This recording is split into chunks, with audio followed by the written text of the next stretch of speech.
গত 14টা mini blog দেখতে দেখতে তোমরা তো জেনেই গেছো যে রবিবার করে আমার যোগা ক্লাস ছুটি থাকে, তাই ভাবলাম ধীরে সুস্থে আগামী সপ্তাহে প্ল্যানিংটা করে রাখি।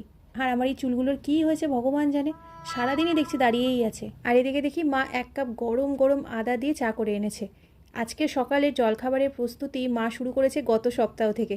কারণটা দাঁড়াও বলছি।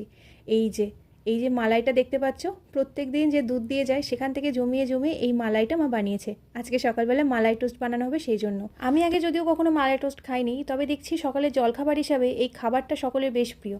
তাই ভালো করে পাউরুটিটাকে একটু কড়কড়ে করে সেঁকে নিয়ে ওপর দিয়ে মালাইটা দিয়ে দিলাম। ভাবলাম চিনি দিতে হবে, তবে মালাইটা এতটাই মিষ্টি ছিল যে চিনি আর দেওয়ার প্রয়োজন হয়নি। এক কথায় খাবারের স্বাদ ছিল অনবদ্য।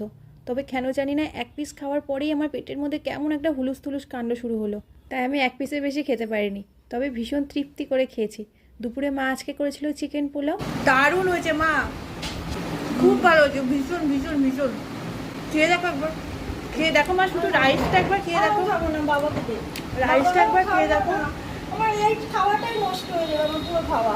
বিকেলের দিকে কাসুন্দ দিয়ে করেছিলাম পেয়ারা মাখা। রোস্টেড সিড মিক্সটা শেষ হয়ে গিয়েছে, তাই সেটাই এখন বানিয়ে নিচ্ছি। মোটামুটি যা বানাচ্ছি এই মাসটা আরামসে চলে যাবে। অল্প ঘি দিয়েছি, তার মধ্যে সমস্ত সিডসগুলো নিয়ে ওই হালকা আছে 10 মিনিট মতো একটুখানি নাড়াচাড়া করে নেব। যখন ওই সুন্দর একটা ঘিয়ের গন্ধ উঠবে তখন নামিয়ে নিলেই চলবে। চিড়ের পোলাও, উপমা, স্মুদি, ওটস বোল এগুলোতে আমি ভীষণ ব্যবহার করি এই সিড মিক্স। তোমরা চাইলে এটা ট্রাই করতে পারো। এদিকে মিক্সার বানাতে বানাতে দেখি মা ওই টুকটাক যে সমস্ত জিনিস জিও মার্টে অর্ডার করেছিল সেইগুলোই সব চলে এসেছে।